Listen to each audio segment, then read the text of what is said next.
Dans cette vidéo, vous allez découvrir les règles de pose du système immergé DC500.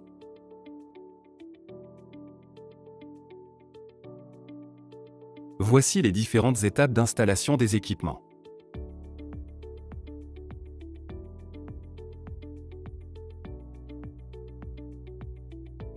Repérez le milieu de la fosse. Il vous servira de point de repère pour installer la platine. Reportez la mesure au niveau du repère, en vous aidant d'un niveau à bulle si besoin.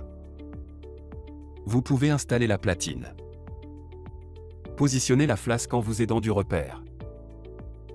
Repérez les trous de fixation.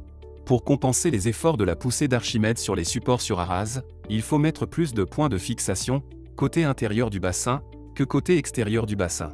Percez avec un foret de 10 mm, à une profondeur de 80 mm. Insérez les chevilles laiton, et bloquez les vis du support. Puis, serrez solidement les écrous des boulons, qui servent à fixer la flasque au support. Procédez de même pour l'autre platine.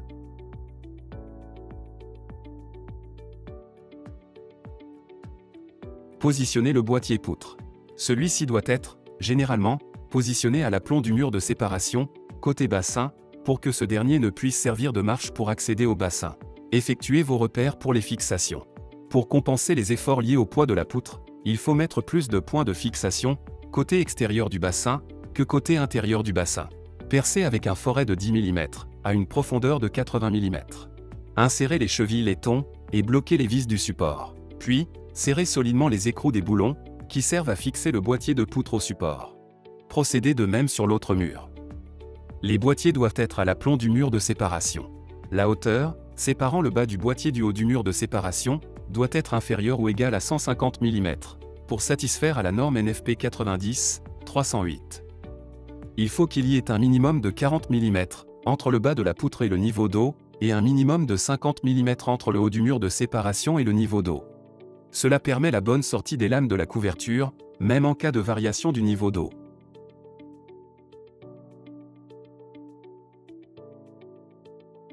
Dans cette configuration, la poutre est trop haute pour la margelle.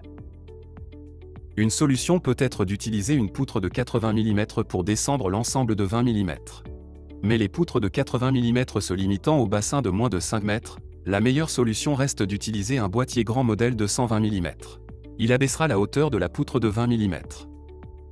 Dans cette configuration, le boîtier réglable n'est pas la solution. Sa pose va rehausser la poutre, et donc augmenter l'écart de hauteur. Il est préférable d'installer une poutre en 120, avec un boîtier grand modèle, à condition que la position du bas de la poutre permette la bonne sortie des lames de la couverture, sans blocage. Avec une poutre en 80 mm et un boîtier réglable de 80, la configuration n'est pas bonne. La hauteur de la poutre n'est pas alignée avec celle de la margelle. Les poutres en 80 mm sont destinées au bassin mesurant moins de 5 mètres de largeur. Voici une bonne configuration avec un boîtier non réglable, fixation sur Arras Liner et une poutre en 80. L'ensemble convient à la hauteur de la margelle.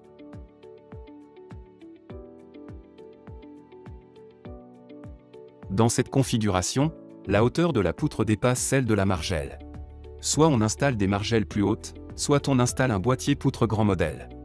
Il abaissera la hauteur de la poutre de 20 mm et permettra d'être à fleur de la margelle. Ici, avec une poutre en 120, le boîtier réglable n'est pas la solution. Sa pose va rehausser la poutre, et donc augmenter l'écart de hauteur. Dans cette configuration, la poutre est légèrement plus basse que la margelle. L'ensemble convient esthétiquement et techniquement.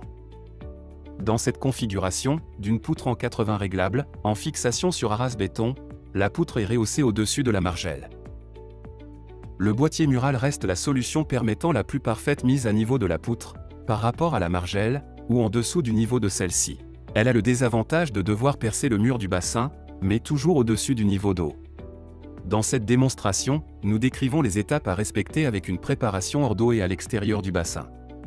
Positionnez l'axe moteur sur les supports des flasques.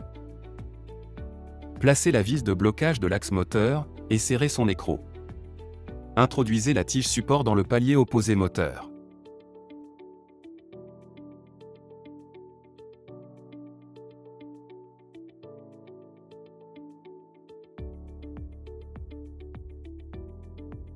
Préparez le câble du moteur, et insérez-le dans le protège-câble de la flasque.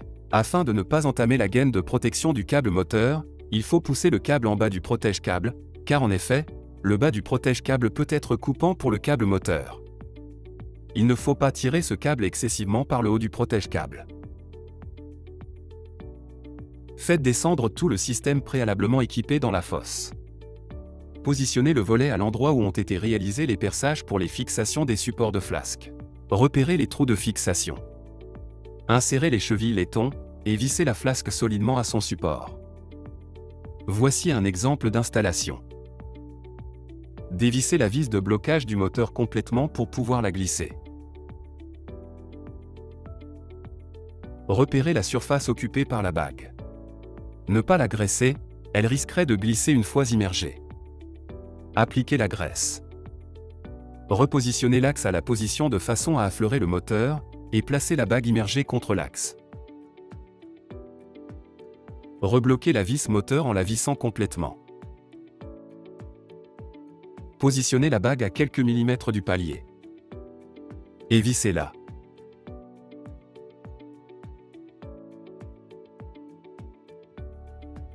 Centrez la triplette de lame avec les sangles d'axe en nylon, entre les parois du bassin, pour avoir le même jeu de chaque côté. Dévissez une vis. Installez la sangle et revissez pour la bloquer. Installez la poutre. Insérez les sangles de contrepoids.